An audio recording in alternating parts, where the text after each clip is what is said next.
je vais vous parler des infections respiratoires aiguës. Alors, c'est un problème. Les infections, on va parler spécialement des infections respiratoires basses. Donc, c'est un problème de santé publique. C'est une pathologie fréquente. Première cause d'hospitalisation d'origine infectieuse et première cause de mortalité toujours d'origine infectieuse. Donc, on distingue trois quantités des infections respiratoires basses, les bronchites aiguës, les surinfections de BPCO et les pneumonies aiguës. Pour la bronchite aiguë, donc c'est une inflammation de la muqueuse des bronches et des bronchioles. Donc, c'est une atteinte bronchique. 30% représente 30% des infections respiratoires aiguës basses de l'adulte. Origine virale dans 90% des cas, mais il y a un risque de surinfection bactérienne. Un bon pronostic chez le sujet sain, mais sur certains terrains, elle peut être grave. La transmission, donc comme c'est d'origine virale, soit transmission par voie aérienne d'une personne malade à une personne, soit par contact, par objet, contact direct par les mains, ou bien un contact indirect en touchant des objets souillés, fraîchement souillés. Par exemple, un mouchoir d'une personne infectée, ou bien télécommande, donc ou bien un panier de porte et tout. Le diagnostic, on a des signes généraux, céphalée, myalgie. La fièvre générale, c'est une fibricule à 38. On a douleur rétrosternale, il y a la face sèche, donc c'est une toux sèche qui est précédée la plupart du temps par des signes ou arrêts. Hospitalisation, comme c'est une toux sèche, la plupart du temps, elle est normale. La deuxième phase, c'est la phase humide, où la toux devient productive. Elle est muqueuse ou bien mucopurulente. Donc l'hospitalisation qui se manifeste à l'hospitalisation par des raccourcis. Donc il y a un point à signaler, chez l'adulte sain, l'apparition d'une expectoration purulente n'est pas synonyme de surinfection bactérienne, mais c'est traduit la desquamation épithéliale. Donc ce n'est pas l'indication d'une antibiothérapie, le fait de trouver une expectoration purulente. Par contre, chez les sujets âgés, tableau clinique, généralement, il est différent, il est trompeur. Donc, des signes qui ne sont pas spécifiques. On peut avoir une confusion, anorexie, altération de l'état général, voire somnolence. Parfois, absence des signes fonctionnels respiratoires, absence de la toux, même de la fièvre chez le sujet âgé. Examen complémentaire, faut-il compléter? Ils sont inutiles du moment que l'hospitalisation est normale, l'état général il est conservé. Donc, elle est demandée uniquement au protéléthorax en cas de toux fibrique persistant, au-delà de 3 jours, ou bien chez les sujets âgés ou les sujets ayant des comorbidités. Pour l'évolution, elle est bénigne dans la majorité des cas, la plupart à type de guérison. Les complications sont rares. Une toux sèche peut persister plusieurs semaines, qui traduit une hyperactivité bronchique. D'ailleurs, c'est une situation fréquente d'avoir une toux persistante après une bronchite aiguë. Mais sur certains terrains, l'évolution peut être préoccupante chez les insuffisants respiratoires chroniques, les asthmatiques, les BPCO, bien les insuffisants cardiaques.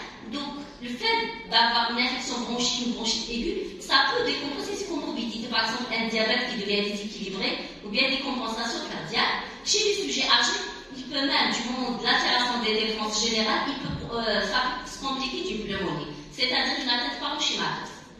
Pour le traitement, il est ambulatoire, il est symptomatique. Donc, réhydratation par rapport à la fièvre, donc il faut prendre beaucoup de boissons d'eau. Les antalgiques pour lutter contre la fièvre, du actif de Doliprane. Antibiothérapie, est-ce qu'il faut donner? Non, pas d'antibiotiques en cas de bronchite aiguë puisque c'est viral. Donc, en cas, elle peut être prescrite en cas de BPCO, d'exacerbation de BPCO, que ma collègue vient d'en parler, parce qu'elle se vient chez des sujets âgés, c'est l'apanage des fumeurs, ils ont des comorbidités, donc ça peut justifier une antibiothérapie. Tout avec expectoration purulente quand elle est prolongée, quand elle persiste au-delà de 3 jours. Et chez les sujets à risque. Quel antibiotique sujet sain? Donc on va être simple, donc c'est de l'amoxicilline, généralement 2 grammes par jour. Si à défaut macrolide, en cas d'allergie par exemple, on peut donner un macrolide ou bien cyclé. Chez les sujets fragilisés, donc BPCO insuffisant cardiaque, on va allergique au spectre, on va donner une association amoxicilline acétylclavulanique. Ce qui est non recommandé en cas de bronchite aiguë, donc il ne faut pas donner les antitussifs, ça risque surtout quand on est à la phase humide, ça risque d'aggraver pendant nos bronchites. Les corticoïdes, donc ça réduit quand même les défenses immunitaires et les ANS, donc il ne faut pas les donner. Chose qui est fréquente en pratique. Sur un texte de BPCO, j'en passe puisque ma collègue vient d'en parler. Donc pour les pneumoniques, c'est une atteinte du parenchyme. Donc ce n'est pas les bronches, c'est une atteinte du parenchyme d'évolution aiguë. Elle est moins fréquente que les bronchites aiguës, mais plus grave. Diagnostic, mis à part la clinique, on va confirmer par un téléthorax.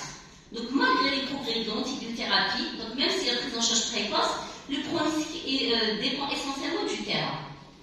La transmission, il y a par voie aérienne pour la bronchite aiguë, il y a d'autres voies de transmission par voie hématogène à partir d'une peau d'entrée par dissémination à partir d'un foyer primitif.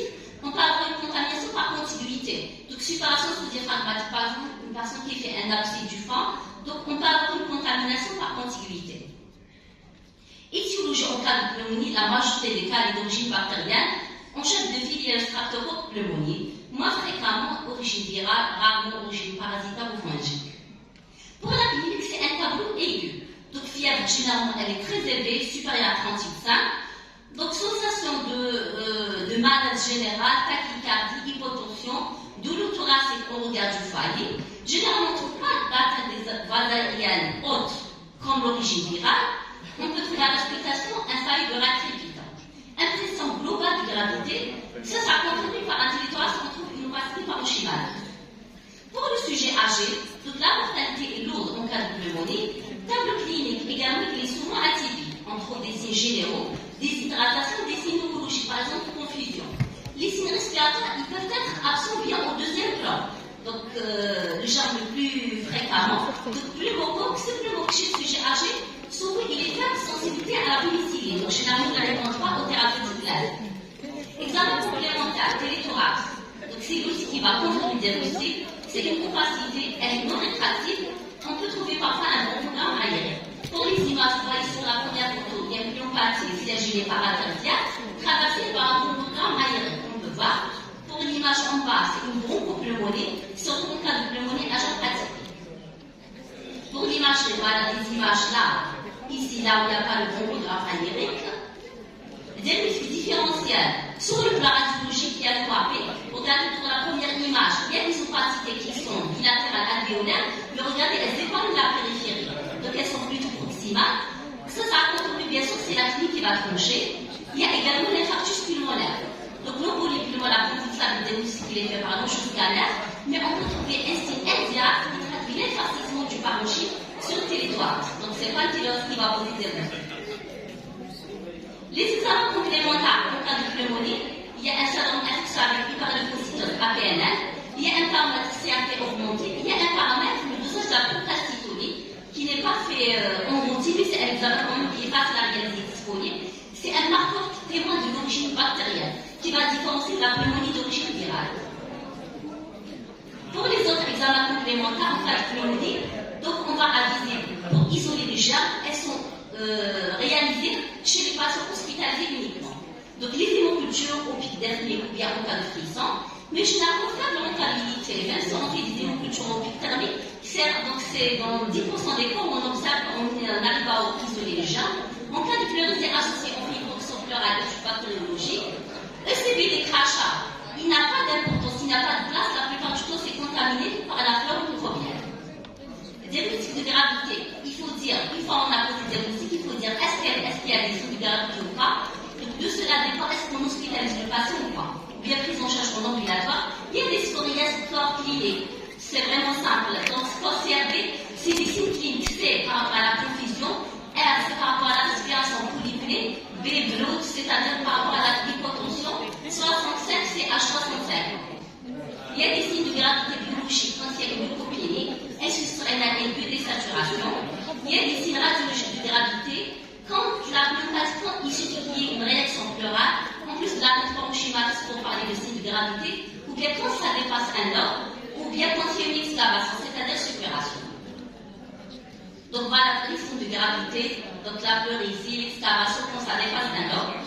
Donc les critères, l'indication d'hospitalisation. Donc, soit quand il y a un signe de gravité, quel que soit l'âge du patient, il faut hospitaliser. Un autre paramètre, quand il n'y a pas des signes de gravité, on parle de facteurs de risque de mortalité. C'est-à-dire un sujet moins de 65 ans avec 2 facteurs de risque de mortalité, ou bien un sujet supérieur à 65 ans avec un facteur de risque.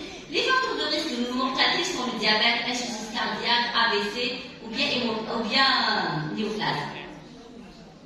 Pour le traitement, antibiothérapie, le rendement des résultats bactériologiques, il est quand même faible. Donc, la plupart du temps, on n'arrive pas à l'isoler. Donc, c'est une antibiothérapie probabiliste.